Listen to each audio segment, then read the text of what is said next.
하나님의 통치다. 자, 하나님의 통치에는 뭐가 있느냐? 하나님 통치하시려면 뭐가 돼야 되냐? 하나님 통치하시려면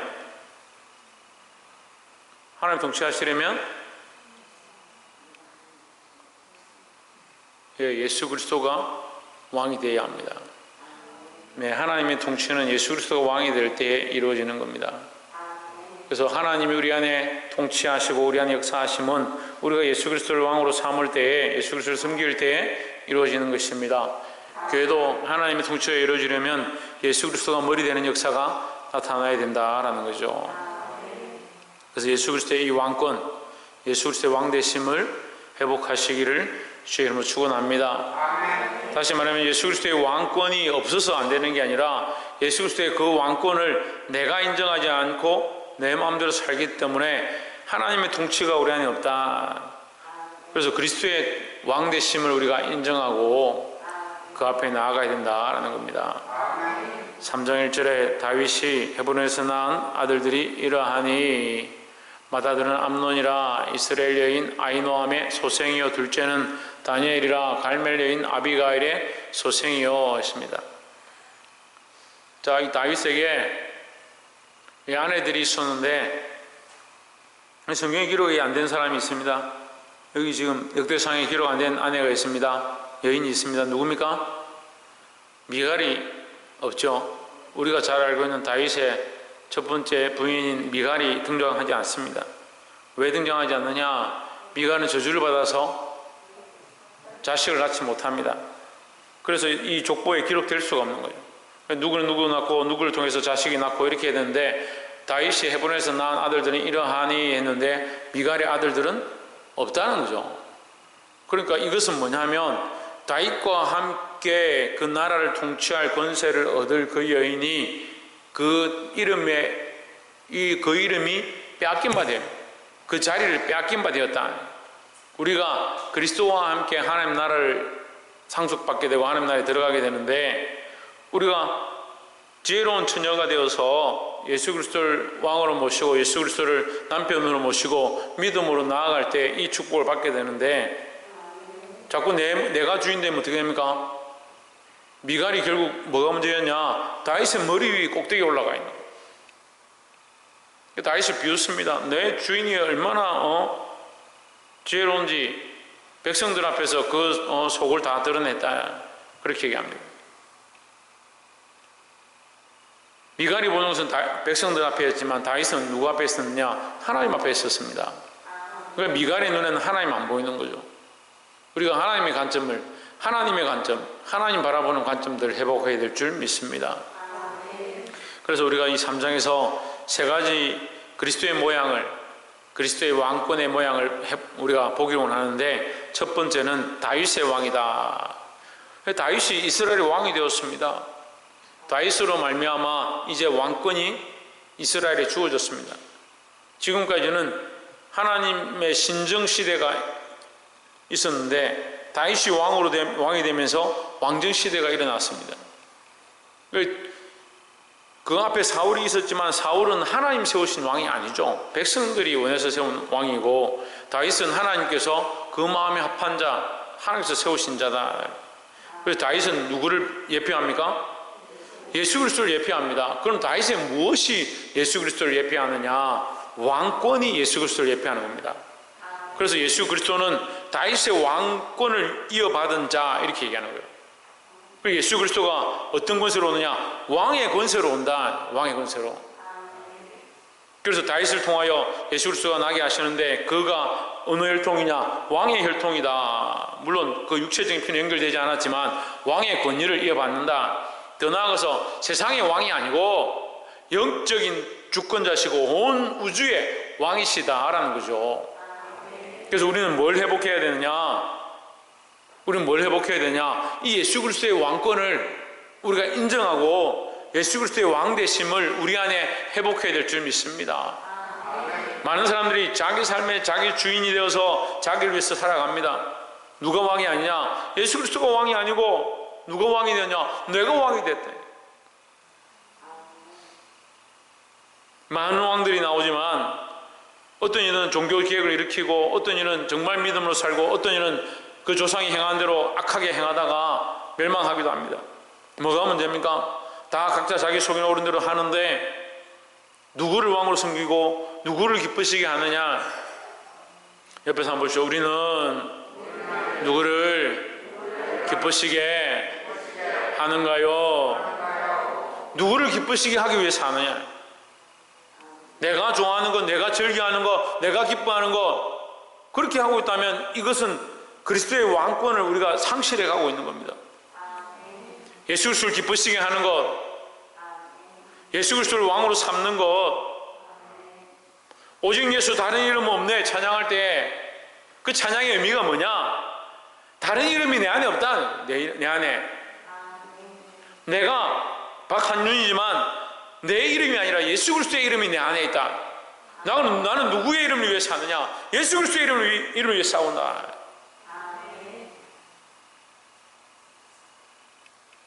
손기정이 우리 다 알다시피 손기정 옹이 일제 치하에 올림픽에 나가서 마라톤에서 메달을 땄습니다. 메달을 따고 그 시상대 위에 올라갔는데 그 일장기를 달고 올라갔습니다. 그래서 그 일장기를 떼니 안 떼니 그런 고민들이 있었다고 합니다. 우리가 누구의 이름을 가지고 싸우느냐? 내가 나의 이름을 위해 싸운다면 일제 강점기에 속해 있는 그 노예되어진 그 백성과 똑같다는, 내가 주인 된 것을. 우리는 누가 주인 되냐? 예수 그리스도가 주인 되어야 된다는 거예요. 이게 참 진리인데 이 자유함, 이 해방이 일어나야 된다는 거예요. 죄로부터 우리가 해방하는 것, 죄로부터 해방하는데 이 죄가 뭐냐? 여러분 이 고민을 해보세요. 이 죄가 뭐냐? 나는 죄로부터 해방하길 원하고 자유하길 원한다. 생명의 성령의 법으로 자유함을 얻었다. 이 죄가 뭐냐? 사실은 그 죄는 누굽니까? 나입니다. 나예요. 나. 내가 그 죄와 함께 일체처럼 살아가는 거예요. 일체처럼. 한 몸처럼 사는 거예요. 하나 된 것처럼. 그래서 항상 행하는 모든 습관이 나를 위해서 나의 먹고 마시고 즐기고 눕고 그 사는 것을 위해서 나를 위해 살아가는 거예요. 죄와 하나가 돼가지고 내가 죄를 짓고 있는지 내가 주인 됐는지 그걸 잘 모르고 사는 겁니다. 하나님 오늘 이 말씀을 통해서 우리에게 보여주십니다. 누가 왕이 될 때, 다윗이 왕이 될 때 그로 말미암아 언약이 다시 회복되어지고 그 약속이 이루어져 간다라는 거죠. 여러분 우리 안에 내가 죄와 연합한 것 그것을 죽이고, 자 뭘 죽이고? 죄와 연합한 나의 모습을 죽이고 예수 그리스도를 나타내야 된다라는 거죠. 그 예수 그리스도는 살고 나는 죽어야 돼. 누가 왕이냐? 예수 그리스도가 왕이시다는 거예요. 그럼 나는 그 왕을 위해 충성된 자, 그래서 죽도록 충성하라 하는 거예요. 내가 하고 싶은 대로 하면 그게 무슨 충성이 됩니까? 나의 즐거운 대로 하면 그게 무슨 말씀대로 사는 게 됩니까? 군사는 누구의 명령을 따릅니까? 상관의 명령을 따릅니다. 우리는 누구의 부르심을 받았냐? 예수 그리스도의 부름을 받았습니다. 그래서 우리는 뭐라고 합니까? 예수 그리스도의 좋은 군사라 하는 겁니다. 좋은 군사. 그러니까 우리의 상관은 누구냐? 예수 그리스도입니다. 그럼 우리는 누구의 말을 들어야 합니까? 예수 그리스도의 말을 들어야 합니다. 우리 인생의 모양이 왕이라 하더라도 예수 그리스도가 우리의 주인이심을, 우리의 왕이심을, 우리의 상관임을 인정하고 그 말씀을 따름으로 이 다윗과 같이 하나님을 영화롭게 하고 하나님 통치를 나타내는 자가 되기를 주의 이름으로 축복합니다. 두 번째는 예수 그리스도의 모양이 10절에 솔로몬의 아들들은 했습니다. 솔로몬의 아들은 르호보암이요 그의 아들은 아비야요 그의 아들은 아사요 그의 아들은 여호사밧이요 했습니다. 지금 여기 기록된 것은 솔로몬의 아들 이름을 다 기록한 게 아니고 솔로몬 다음 왕은 르호보암이요 르호보암의 다음 왕은 아비야요 이렇게 얘기하는 거예요. 예, 그의 아들은 이 말이죠. 솔로몬의 그의 아들이 아니고 그 다음이라는 거예요. 그래서 이 솔로몬이 등장하는 겁니다. 다윗의 그 계보가 9절까지 기록될 만큼 그의 자식들이 많았습니다. 그 중에 특별히 누가 선택됐냐? 이 솔로몬이 선택되어서 왕으로 세워졌습니다. 솔로몬을 예수 그리스도의 모양이라는, 예수 그리스도의 예표다 하는 거죠. 솔로몬은 뭐가 뛰어납니까? 지혜가 뛰어난 겁니다. 지혜가. 그래서 솔로몬 왕을 두 가지 단어로 하면 지혜와 평강의 왕이다. 솔로몬은 지혜와 평강의 왕이다. 솔로몬 때에 큰 평강이 있었다. 평화가 있었다. 그리고 그 나라가 평강했다. 솔로몬이 지혜로 그 나라를 다스렸다. 이 솔로몬의 이 예표가 누구를 나타내느냐? 예수 그리스도의 지혜와 평강을 나타내는 겁니다. 예수 그리스도의 참 통치가 우리 안에 일어날 때에 참된 평안이 우리 안에 있을 수 있다는 겁니다. 다른 것으로 우리가 평안할 수 없습니다. 세상에 소망을 두고 세상의 기쁨을 쫓아가면서 예수 그리스도 안에 평안을 누릴 수가 없습니다. 사람들이 자꾸 그렇게 생각합니다. 내가 좀 잘 되고 돈을 좀 벌고 좀 뭐가 좀 형통하면 평안하겠지. 그렇게 하면 좀 마음이 놓이겠지. 천만의 말씀입니다. 우리의 참된 평안은 예수 그리스도 안에 있습니다. 이 솔로몬을 통해서 예수 그리스도를 예표하는데 그것이 참된 하나님의 통치다. 이 솔로몬이 무엇을 나타내냐? 지혜와 평강을 나타낸다. 그래서 우리는 참 지혜를 배웠습니다. 참 지혜를 배웠습니다. 어디서 배웠습니까? 예, 성경 속에서 배웠습니다. 그럼 우리가 참된 지혜대로 사는 방법이 뭐냐? 말씀을 따라 사는 겁니다. 말씀을 따라. 다른 것을 따라 사는 게 아니라 말씀을 따라 살고 말씀대로 살고 성경대로 살고 그리스도께서 걸어가신 길로 가는 것이 가장 지혜로운 일이다라는 거죠. 내가 어떻게 하느냐? 내가 이렇게 하느냐? 머리를 굴려서 이렇게 하는 것이 옳다. 천만의 말씀.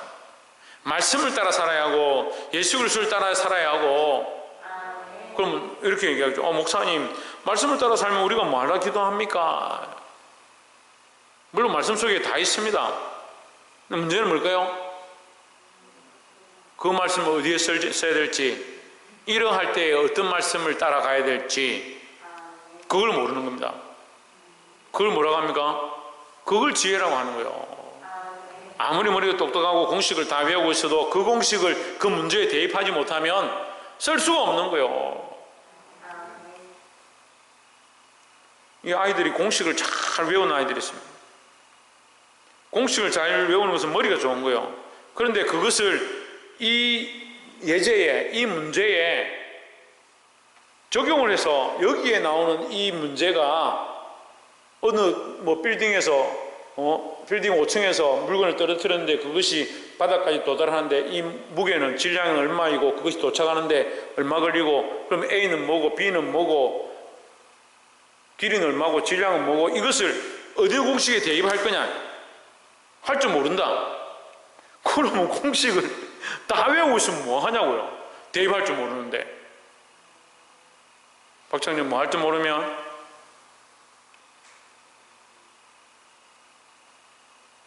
그 대입이라는 건 뭐예요?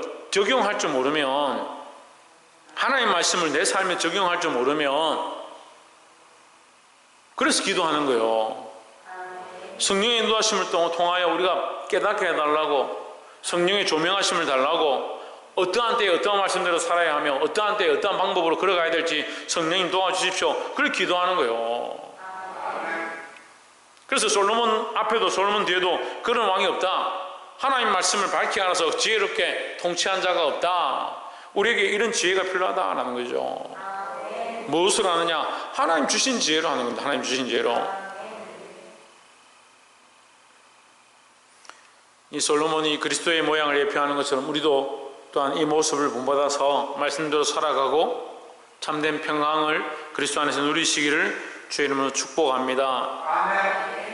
마지막 세 번째로 19절에 브다의 아들들은 스룹바벨과 시므이오, 스룹바벨의 아들은 무술람과 하나냐와 그의 매제 슬로밋과 했습니다. 자, 사실은 이 위에서 16절 17절에서 여호야김 때 여호야김의 17절 보십시오. 여호야김의 아들들이 나오고 그 아들들은 스알디엘과 17절에 사로잡혀간 여고냐의 아들들은 스알디엘과 18절 말기람과 브다야와 세나살과 여가마와 호사마와 느다냐베아요 했습니다. 이게 뭐냐면 사로잡혀간이 나오죠. 17절에 시드기야 이후로 이제 사실 이스라엘의 왕위는 끊어지고 그들은 어디 갔습니까? 바벨론으로 끌려갔습니다. 바벨론 끌려간 역사가 나오는 거죠. 17절부터는 여기 나오는 그 후손들은 뭐요? 이 족보는 뭐요? 바벨론에 포로되어 간 족보입니다. 끌려갔죠. 그래서 참된 왕은 왕인데 뭐요? 참된 왕위를 빼앗겨버렸다. 왕권을 빼앗겨버렸다. 이스라엘이 범죄함으로 이 왕권을 빼앗깁니다. 이것은 우리가 하나님의 자녀였는데 아담이 그 하나님과의 관계 안에서 그 자격을 박탈당한 것처럼 우리가 이 땅에 죄로 말미암아 하나님과의 관계가 무너진 것처럼 그 모습들을 얘기하는 겁니다. 그런데 19절에 보면 브다야의 아들들은 스룹바벨과 심므이요, 스룹바벨의 아들은 무슬람과 했는데 여기 스룹바벨이 등장합니다.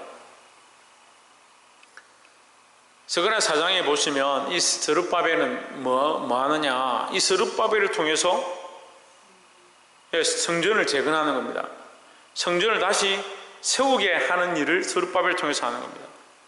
이 스룹바벨은 근데 스가랴 4장 7절에 보시면 스룹바벨 앞에서 큰 산들은 평지가 될지어다 이렇게 얘기하는 거예요. 큰 산들이 평지가 되는 게 뭡니까? 큰 산들이 평지가 되는 게 뭐예요? 이게 누가 외치는 말이에요? 오늘 너무 어려운 얘기하나? 이게 세례 요한이 외치죠. 세례 요한이 누구를 예비할 때 외칩니까? 예수님의 오심을 예비할 때 외치죠. 그러니까 주님 앞에서, 예수님 오시는 앞에서 큰 산들이 평지가 되어지고 골짜기가 도도해질지어다 이렇게 선포합니다. 그 스가랴 4장 7절에서 스룹바벨 앞에서 큰 산들은 평지가 될지어다. 이 스룹바벨은 누구를 얘기하냐면 스룹바벨은 예수 그리스도를 예표하는 겁니다. 예수 그리스도를 얘기하는 거죠. 스가랴에서는. 그러니까 이 스룹바벨이 왜 예수 그리스도의 모양이냐? 무너진 성전을 다시 재건하는 겁니다. 무너진 하나님의 제단을 다시 수축하는 겁니다. 예수님이 오셔서 뭘 하느냐? 무너져 있던 하나님과의 관계, 참된 성전을 회복하고 하나님과 끊어져 있는 이 인간과의 무너진 벽, 세워진 벽을 무너뜨리는, 연결하는 역할을 하고 있습니다. 이 스룹바벨이 누구의 예표냐? 예수 그리스도의 예표입니다. 예수 그리스도는 오셔서 하나님의 통치를 회복하기 위해서 하나님과 우리를 연결하는 역할을 하셨다는 거죠. 이 관계를 회복해 하고 다시 재건하는 일을 했다는 것입니다. 여러분, 우리가 이 사실을 기억해야 합니다. 예수님이 아니면 우리가 하나님 앞에 나아갈 수 없고 그런 자격이 없고 이것이 다시 그 앞에 하나님 앞에 와서 엎드릴 수 있는 그런 조건이 되지 않는다라는 거죠. 우리가 예수 그리스도로 말미암아 오늘 하나님 앞에 나올 수 있고 하나님 앞에 기도할 수 있습니다. 이 그리스도께서 다시 오셔서 이것을 온전히 회복하실 줄 믿습니다. 우리는 뭘 바라봐야 되느냐? 주께서 다시 이것을 회복하실 것들을 오늘 바라봐야 합니다. 그래서 우리가 우리의 힘으로 하나님과의 관계를 회복할 수 없다. 내 힘으로 할 수가 없구나. 나는 죄인이구나. 나는 자꾸 내가 원하는 대로 걸어가고 있구나. 그걸 깨닫고 그리스도의 이름으로 하나님과의 관계를 회복해야 된다라는 겁니다. 말씀을 맺겠습니다. 역대상 3장을 통해서 하나님 통치에 대해서 말씀을 나눴는데 역대상 3장은 이 왕들의 계보가 나와 있습니다. 왕들의 계보를 가지고 우리가 뭘 봐야 되냐? 이 왕들의 계보 속에 예수 그리스도를 발견해야 합니다. 그래서 첫 번째는 다윗 왕을 통해서 우리가 보았습니다. 다윗 왕으로 이제 이스라엘의 왕권이 회복되는, 왕권이 세워졌습니다. 우리 안에 뭘 세워야 되냐? 예수 그리스도의 왕대심이 세워질 때 하나님의 통치가 온전히 일어난다라는 겁니다. 교회도 마찬가지입니다. 뭐가 세워져야 되냐? 예수 그리스도가 머리가 되어지고 예수 그리스도의 통치가 왕권이 세워질 때에 하나님의 온전한 통치가 있다라는 거죠. 자, 이거 누가 왕이 된다? 이상하네. 대답은 계속 잘하네. 계속 엉뚱한 줄 알고 코 파고 노는데 대답을 어떻게 정확하게 그렇게 하니? 대단한 실력이네. 조혜준, 첫 번째 누가 예수님의 모양이라고? 자윤, 누가 예수님의 모양이라고? 첫 번째. 이야. 두 번째, 누가 예수님의 모양이라고? 솔로몬이죠, 솔로몬. 그래서 다윗과 같이 왕권이 회복될 때에 하나님의 통치가 있다. 우리의 왕권이 회복하는 게 아니고 우리의 왕권을 누구에게? 예수 그리스도에게 내어드릴 때에. 두 번째는 솔로몬입니다. 솔로몬과 같이 이 지혜와 평강의 왕이다. 지혜와 평강의 왕이다.